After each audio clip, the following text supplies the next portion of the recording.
याकूब की किताब। क्या आप याकूब की किताब का खुलासा पेश कर सकते हैं? याकूब की सारी किताब किस चीज़ के बारे में है? मुसन्निफ, इस खत का मुसन्निफ याकूब है, जिसे याकूब रास्तबाज भी कहा जाता है और जिसे यीशु मसीह का भाई समझा जाता है। मत्ती 13 बाब 55 आयत, मरकस 6 बाब 3 आयत। यीशु के मुर्दों में से जी उठने से पहले तक याकूब मसीह पर ईमान नहीं लाया था। अमाल 1 बाब 14 आयत, पहला करंथियों 15 बाब 7 आयत, गलतियों 1 बाब 19 आयत। वो बाद में यरूशलेम की कलीसिया का सरबराह बना था और इसके बारे में पहला जिक्र कलीसिया के रुकन के तौर पर किया गया है। सन तहरीर। याकूब का खत तकरीबन नए अहदनामे की सबसे कदीम तरीन किताब है, जिसे 50 बाद मसीह में यरूशलेम में होने वाली पहली मजलिस से भी पहले करीबन 45 बाद मसीह में कलमबंद किया गया था। एक तारीखदान यूसेफस के मुताबिक याकूब को गालिबन 62 बाद मसीह में शहीद किया गया था। तहरीर का मकसद।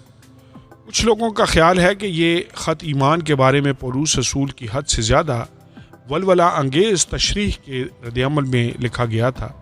ऐसे लोगों के नज़दीक सिर्फ ईमान पर तवज्जो मरकूज़ करने का नज़रिया दरअसल इंतहा पसंदाना तसव्वुर ला इखलाकियत कहलाता है, जिसका मानना है कि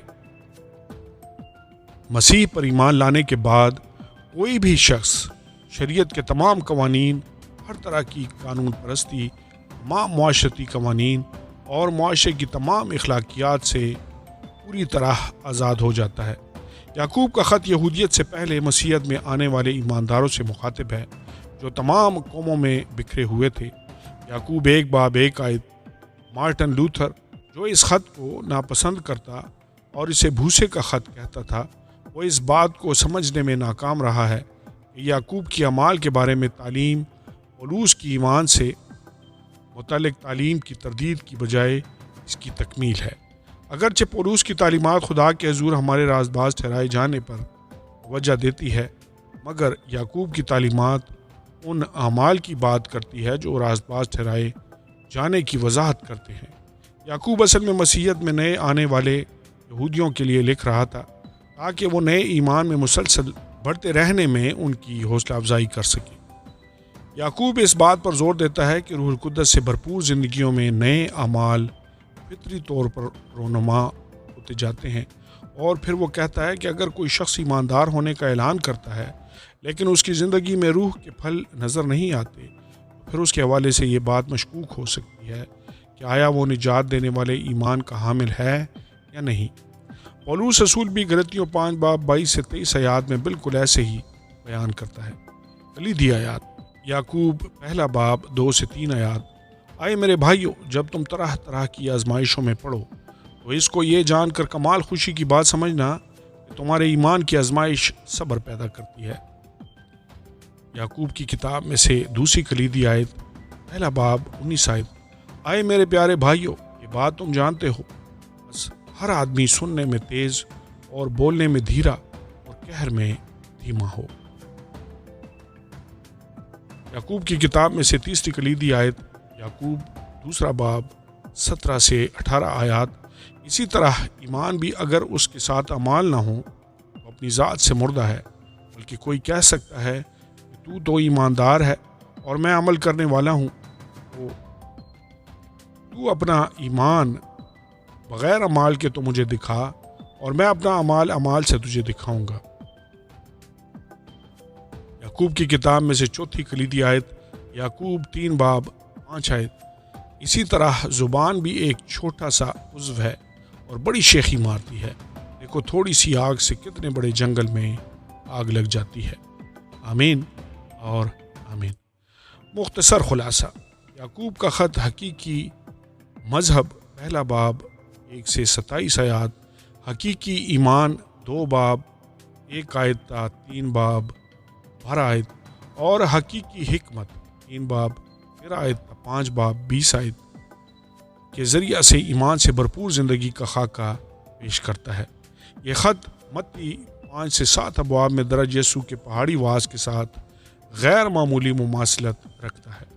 یعقوب پہلے باب میں ایمان سے بھرپور زندگی کی تمام تر خصوصیات کو بیان کرنے کے وسیلہ سے اس خط کا آغاز کرتا ہے۔ 2 باب اور 3 باب کے آغاز میں وہ معاشرتی انصاف، عمل مبنی ایمان کے موضوع پر گفتگو کرتا ہے۔ اس کے بعد وہ دنیاوی اور الہی حکمت کے مابین فرق کا موازنہ پیش کرتا اور ہمیں بدی سے منہ موڑنے اور خدا کے نزدیک آنے کو کہتا ہے۔ یعقوب ان مالدار لوگوں کی سخت سرزنش کرتا ہے جو ذخیرہ اندوزی کرتے اور خود پر انحصار کرتے ہیں۔ آخر میں وہ خط کا اختتام ایمانداروں کی اس بات میں حوصلہ افزائی کے ساتھ کرتا ہے کہ وہ مصیبت میں صبر کریں، ایک دوسرے کے لیے دعا کریں، ایک دوسرے کی دیکھ بھال کریں اور باہمی رفاقت کے ذریعہ سے ایمان کو تقویت دیں۔ پرانے عہد نامے کے ساتھ ربط۔ یعقوب کا خط ایمان اور اعمال کے مابین تعلق کا حتمی بیان ہے۔ یعقوب اپنے خط میں ان یہودی مسیحیوں کے لیے لکھ رہا تھا جو موسوی شریعت اور اس کے اعمال کے نظام میں مضبوطی سے جکڑے ہوئے تھے۔ وہ اس مشکل سچائی کی وضاحت میں کافی وقت صرف کرتا ہے کہ شریعت کے کاموں کے وسیلہ سے کوئی بھی شخص راست باز نہیں ٹھہرتا۔ غلطیوں 2 باب 16۔ وہ ان پر واضح کرتا ہے کہ اگرچہ وہ مختلف طرح کے تمام قوانین اور رسومات کی پیروی کرنے کی پوری کوشش کرتے ہیں، مگر ایسا کرنا ممکن نہیں، کیونکہ شریعت کے کسی چھوٹے سے حکم کی خلاف ورزی بھی انہیں تمام شریعت کا قصوروار بنا دیتی ہے۔ یعقوب 2 باب 10۔ اس لیے کہ شریعت ایک قانونی مجموعہ ہے اور کسی ایک حکم کی خلاف ورزی تمام شریعت کی خلاف ورزی ہے۔ عملی اطلاق۔ یعقوب کے خط میں ہم یسوع مسیح پر سچا ایمان رکھنے والوں کے لیے ایک چیلنج دیکھتے ہیں۔ وہ محض باتیں بنانے والے نہیں بلکہ حکموں پر عمل کرنے والے بنیں۔ اگرچہ ہمارا مسیحی چال چلن کلام کے بارے میں ہماری علمی نشو و نما کا تقاضا کرتا ہے، مگر یعقوب ہمیں تاکید کرتا ہے کہ ہم وہی ٹھہرے نہ رہیں۔ بہت سے مسیحیوں کے لیے یہ خط چیلنج سے بھرپور ثابت ہو سکتا، کیونکہ یعقوب اپنے خط کی 108 آیات میں 60 ذمہ داریاں پیش کرتا ہے۔